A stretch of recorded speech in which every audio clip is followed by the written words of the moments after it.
Second, cancer after treatment for Hodgkin's lymphoma. Definition: Hodgkin's lymphoma is a type of lymphoma which is generally believed to result from white blood cells of the lymphocyte kind. The lymphatic system is part of the body's immune system. The lymph nodes throughout the body are connected by a network of lymph vessels. Lymph is a fluid found within the lymphatic system that contains lymphocytes, infection-fighting white blood cells. In the nodes, bacteria and other substances are filtered from lymph before fluids are returned to the bloodstream. One type of white blood cell is called a B lymphocyte or B cell. B cells are responsible for making antibodies to fight infection and remembering the dangerous antigens if they appear again. Hodgkin's disease, or Hodgkin's lymphoma, is a type of cancer that develops in the lymph tissue. The cancer cells in Hodgkin's disease are called Reed-Sternberg cells. It is believed that Reed-Sternberg cells are a type of cancerous B cell. As the cancerous B cells begin dividing and multiplying, they form a tumor. This type of cancer interferes with the body's ability to fight infection. Symptoms of Hodgkin's lymphoma include swollen lymph nodes, fever, night sweats, lack of energy, and unexplained weight loss. More than 75% of all newly diagnosed patients with adult Hodgkin's lymphoma can be cured with combination chemotherapy and/or radiation therapy.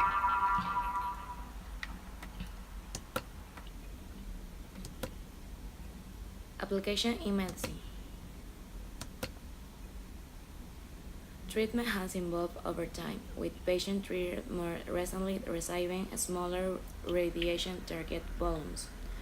The less diaphragmatic radiotherapy plus anthracycline based on chemotherapy and power doses of alkylating agents, median swallow was a 90.1 years.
Pros and cons.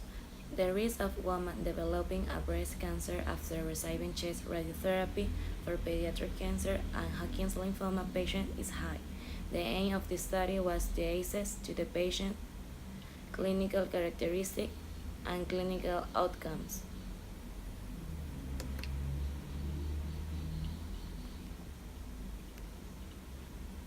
She's been a fighter from the beginning, so, I have no doubt. I always say she's my warrior. She's my inspiration.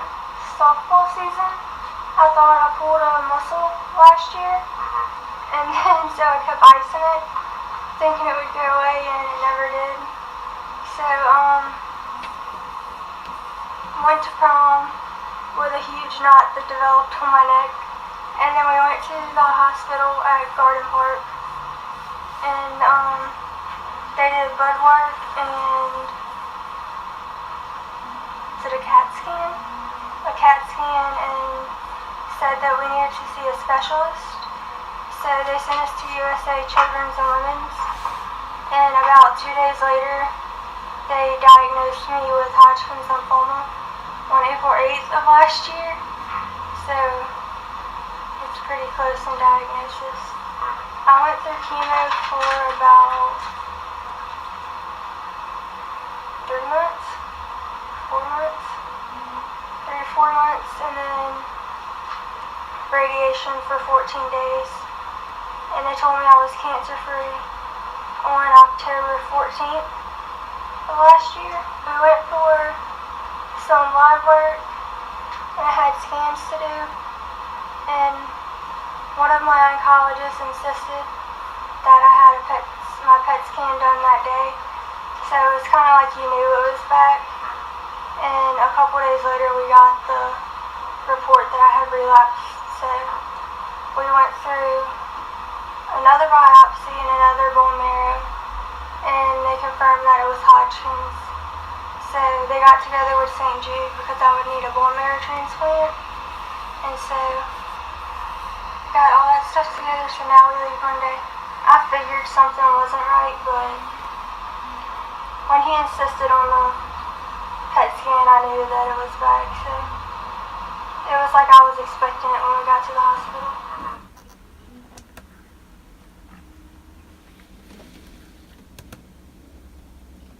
Issue applied in Ecuador.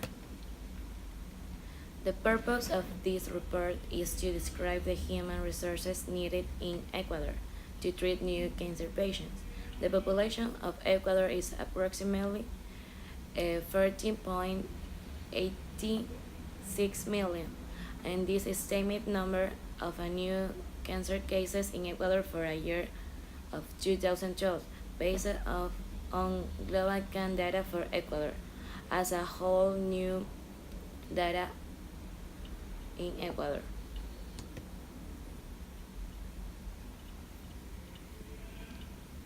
I was actually diagnosed with stage 4 Burkitt's lymphoma back in January 2013.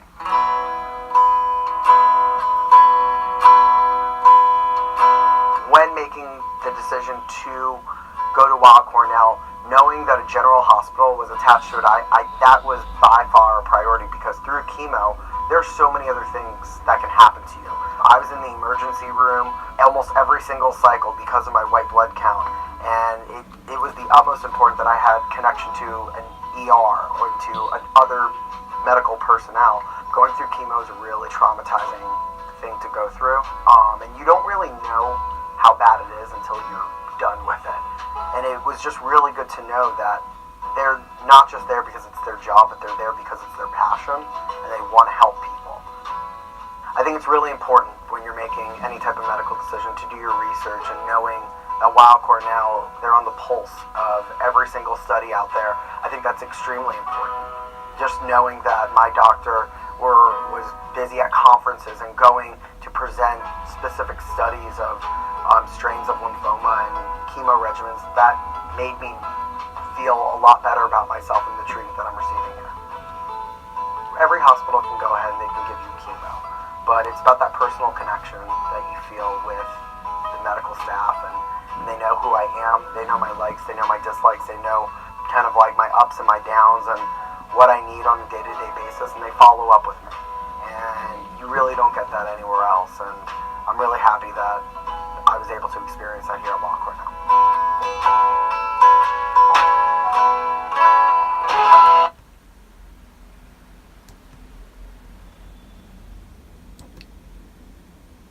Conclusion. In conclusion, chemotherapy and radiotherapy, what are used to reduce the growth of lymphocytes, it can also stimulate the growth of other cells and produce second cancer after many years of this kind of treatment. So today I am going in to have another surgery. So even though I went for an ultrasound to just have a checkup and things hadn't changed much in my lymph node size from after all my chemo treatments, because I had some soreness in my arm where that lymph node is located, my oncologist and my surgeon have decided that we are just going to remove it.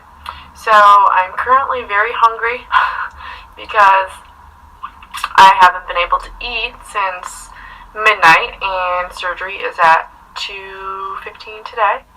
We're going to go into the Bronson Outpatient Surgery Center, which isn't even in the hospital, and they'll quick put me under, going through the same scar that I already have, and remove another lymph node. They don't think it should be cancerous at all, so it's just precautionary measures. So yeah, it's fine. I'm not too worried about it. I think everything will be okay.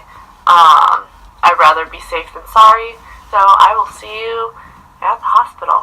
Yay!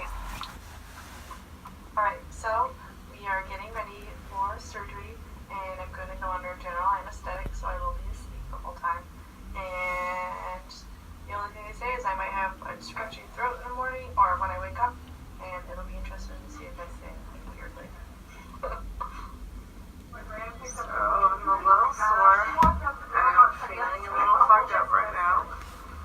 But it went well. You can see right here a little bit. You can like zoom in where they did the incision. It's right like there. But I finally got some graham crackers, so that's where we ended up. And I'm really trying to remember what I dreamt about.